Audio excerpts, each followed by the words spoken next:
when I think about teaching all students, there are some students who can survive with worksheets and at the worksheet level, but often the math that they get from that instruction on just a worksheet isn't going to support them later on. So when a student understands it and can actually do the manipulations with concrete objects and can talk about what happens in that structure, they're better able to apply those concepts later on in the mathematics.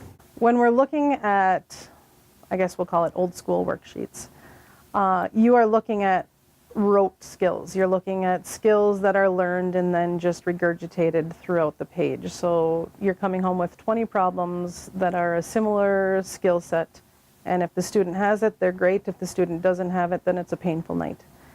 Whereas with Foundations of Math, you may not be getting homework because a lot of it is just conversation and talking about the numbers in class, or you may have certain homework that is more on the lines of answer one question and justify your answer, show your work, show me how you can put it into a picture, explain how you can find another problem similar to it.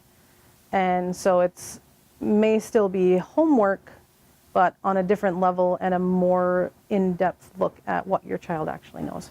I have had parents ask why there are less worksheets, and it is something where my response has been that even though there may be less worksheets, what the students have to do is more in-depth thinking. And so students might only receive 3 problems, but in those 3 problems, they have to explain their thinking of why they're doing what they're doing, where they came up with a certain strategy. And I've also said to different parents that sometimes there might be a page of 30 problems that they do the same thing over and over again. But if a student doesn't understand with the first problem, and then the parents have to help them with the other 29, that's not helping the student. The parents are doing the homework. And at this point in time, we do not want parents to do the homework. We want the students to be able to understand, to master that standard, and to be able to explain it to whoever else. When parents, they may find it hard to kind of figure out what the student is doing at home, to be able to track the homework. So I know there are a number of things that I have put in place even in my own classroom. One of them is that there is a blog. It's a daily blog that the parents can go on to see what their work has been. Another thing that I have done is that I email parents when there is homework that is being sent home. I email what we have been doing in class, and then I kind of do a little snapshot. So then they have a little picture. So they have an understanding of, okay, this is another strategy that maybe you have not been used to, but we're doing in class.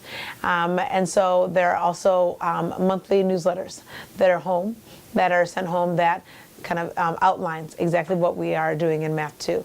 So those 3 types of communications have been helpful. I know that in this year in particular, I've had a number of parents saying, thank you so much. I know exactly what's happening in the classroom, because it was honestly a little problem last year. It was kind of a transition period because as a teacher, I was so used to giving homework every day, all these different problems, whether they understood it or not, which was not necessarily the best way to go, right? And so I had to try to figure out, okay, what am I going to do this year?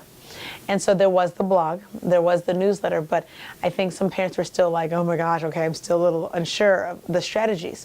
So now there's the strategy that's happening a few times a week that we email the parents so they have an understanding of what to do.